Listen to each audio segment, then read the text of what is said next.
სალამი ჩემო მეგობრებო, მე ვარ უცნაური ნელსონა. დღეს დაგიბრუნდით მე და ფეხბურთის მეოთხე ეპიზოდით, სადაც უნდა ვისაუბროთ კრისტალ პალასის ჩემპიონობაზე.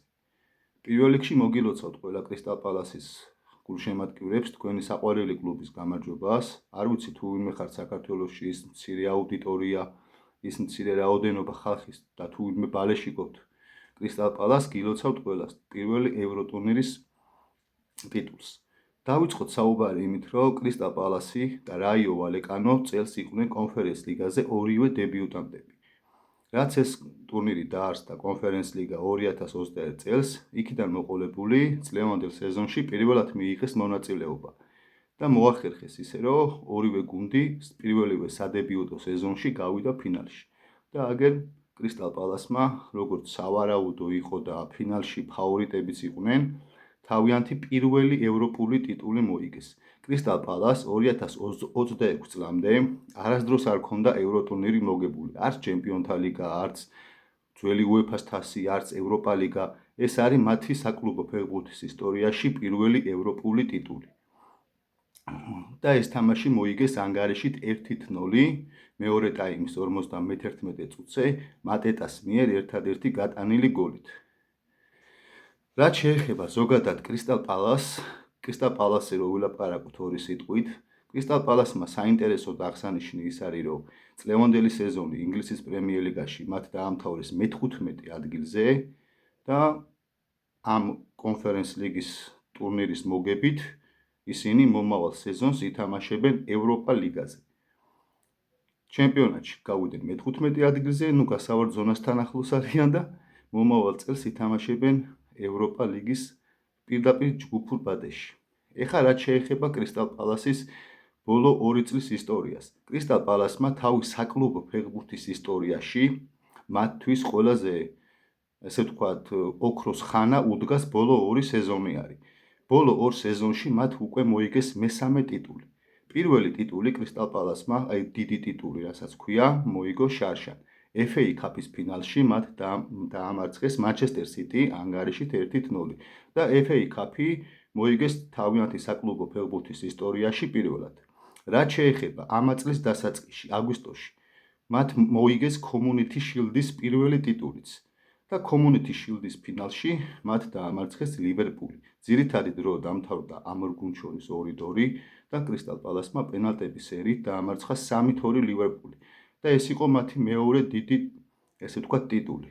Community Shield-ი, FA Cup-ი, რომელიც მოიგეს პირველად და აგერ წელს თავარი ევროპული ტურნირი, ანუ ინგლისის გარეთ, ესე რომ ვთქვათ, მოიგეს კონფერენს ლიგა ანგარიშით 1-0. ფინალში რაიო ვალეკანოსთან. თავარი ხა ჩემპიონთა ლიგაა, რა თქმა უნდა, მაგრამ თავარს გულისხმობ ინგლისის გარეთ, ესე რომ ვთქვათ, შიდა ჩემპიონატის გარეთ. რაც შეეხება რაიო ვალეკანოსაც არ დაუკარგოთ, ორი სიტყვით შევიხოთ ამ კლუბსაც, მათ პირველად გააღწიეს კონფერენს ლიგის ფინალში. პირველი მონაწილეობა იყო ვაფშე საერთოდ რაიო ვალეკანოსთვისაც კონფერენს ლიგაზე და პირველივე სადებიუტო სეზონში მოახერხეს და ფინალამდე მივიდა გუნდი, რაც ასევე ძალიან აღსანიშნი არის.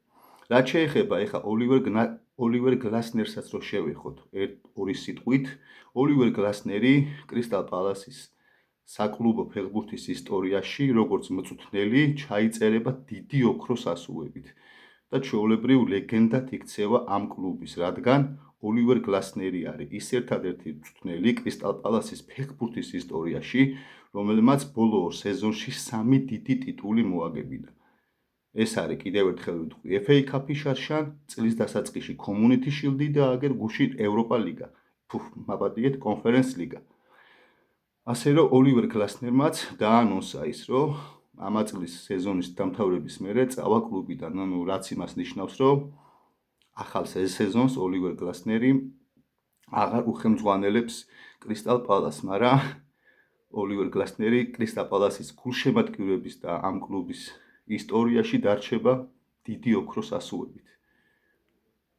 ასევე აღსანიშნავია ის, რომ როგორც ვაანონსებით და როგორც თქვით წინა ვიდეოებში, წელს ძალიან დომინანტობს ინგლისური კლუბები. როგორც თქვით უკვე, ასტონ ვილამ მოიგო აგერ ევროპის ლიგა, აგერ გუშინ კრისტალ პალასმა მოიგო კონფერენს ლიგა და მესამე და მთავარი საკლუბო ტურნირი ჩემპიონთა ლიგის ფინალში არის გასული ლონდონის არსენალი.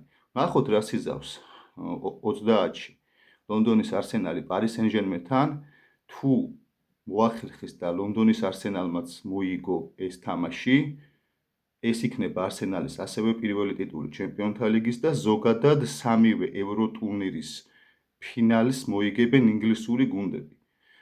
ევროპა ლიგა და კონფერენს ლიგა უკვე მოიგეს ორმა ინგლისურმა გუნდმა და ნახოთ ჯერი ლონდონის არსენალზეა.